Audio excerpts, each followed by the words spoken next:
علیکم ورحمۃ اللہ وبرکاتہ۔ آج ہم اس ویڈیو میں بات کریں گے مرثیے کی۔ مرثیہ کیا ہے، مرثیہ کیسے لکھا جاتا ہے، مرثیے میں کیا کیا ہوتا ہے، یہاں سے ہم اس کی شروعات کریں گے۔ مرثیے کے لغوی معنی ماتم، رونا، نالہ و شیون وغیرہ کے ہیں۔ مرثیہ اس نظم کو کہتے ہیں جس میں کسی کی موت پر اظہار غم و افسوس کرتے ہوئے اس کے اوصاف بیان کیے گئے ہوں، لیکن ایک عرصے سے اردو شاعری کے اندر لفظ مرثیہ ایک خاص مفہوم میں استعمال ہونے لگا ہے، اور اب ہم مرثیے سے وہ نظم مراد لیتے ہیں جس کے اندر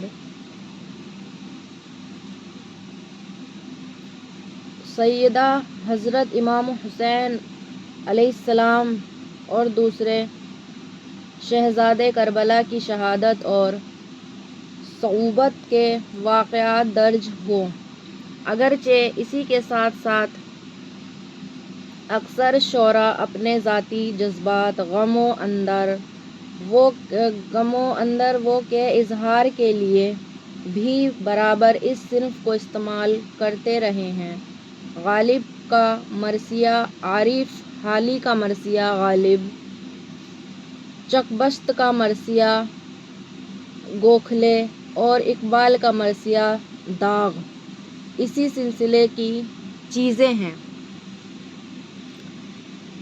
ابتدا میں مرثیہ بہت مختصر ہوا کرتا تھا اور اس کی کوئی خاص صورت و شکل بھی متعین نہ تھی۔ کبھی مربع کی شکل میں یا کبھی غزل کی صورت میں اسے پیش کیا جاتا تھا، لیکن میر اور سودا کے زمانے سے مرثیہ مسدس میں لکھا جانے لگا اور رفتہ رفتہ اس کی مقبولیت اتنی بڑھی کہ میر خلیق اور میر ضمیر کے زمانے سے مرثیہ صرف مسدس ہی میں لکھا جانے لگا۔ اس کے بعد ہے صنف مرثیہ کو ادبی اور فنی حیثیت بھی خلیق و ضمیر ہی کی عہد میں نصیب ہوئی۔ چنانچہ سب سے پہلے میر ضمیر نے مرثیے کے اجزائے ترکیبی متعین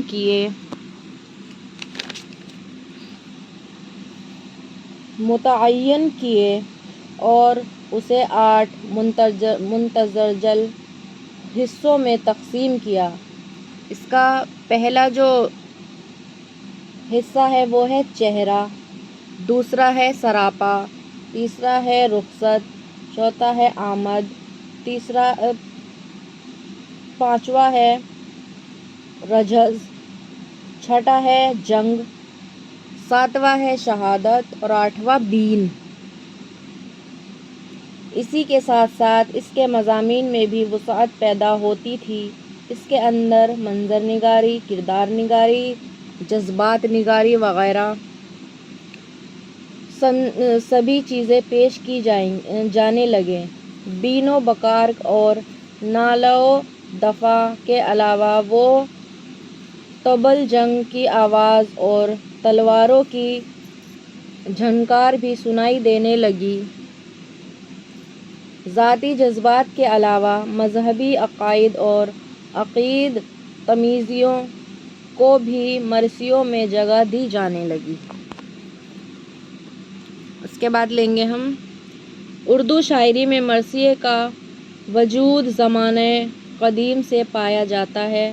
دکن میں قطب شاہیوں کے زمانے میں اس کے اچھے نمونے ملتے ہیں۔ شمالی ہند کو میر و سودا نے صحیح طور پر اس صنف سے متعارف کرایا۔ بعض ازاں شاہان عہد کی ادب نوازیوں، ان کے حوصلہ افزائیوں اور عوام کی مذہبی عقیدت منزدیوں کے سبب مرثیے کو لکھنوی میں بے حد فروغ حاصل ہوا۔ اس کے بعد ہے اور یہ برابر ترقی کے زینے طے کرتا گیا۔ میر خلیق اور میر ضمیر کے میر ضمیر کی کاوشوں نے اسے ایک مخصوص اور مستقل حیت اور شکل و صورت عطا کی۔ ان کے بعد صحیح معنوں میں میر انیس اور میر دبیر نے اس صنف کو عروج کمال تک پہنچایا۔ حقیقت یہ ہے کہ مرثیہ نگاری میں جو شہرت و مقبولیت انیس و دبیر کو حاصل ہوئی وہ کسی دوسرے کو نصیب نہ ہو سکی۔ انہی بزرگوں کی مرثیہ نگاری نے مرثیے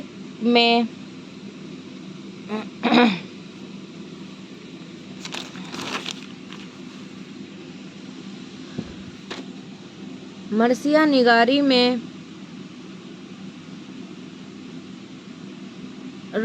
رازمیہ شاعری کی تمام خوبیاں داخل کر لیں اور اردو شاعری کی ایک بہت بڑی کمی کو پورا کر دیا۔ اس کے بعد ہم لیں گے میر انیس کے بارے میں۔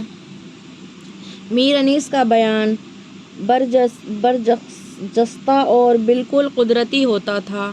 انیس کے مراثی کان فصاحت ہیں، زبان کی شیرینی والطاقت، کلام کی صفائی و پختگی، محاوروں کا لطف اور روزمرہ کا حسین استعمال۔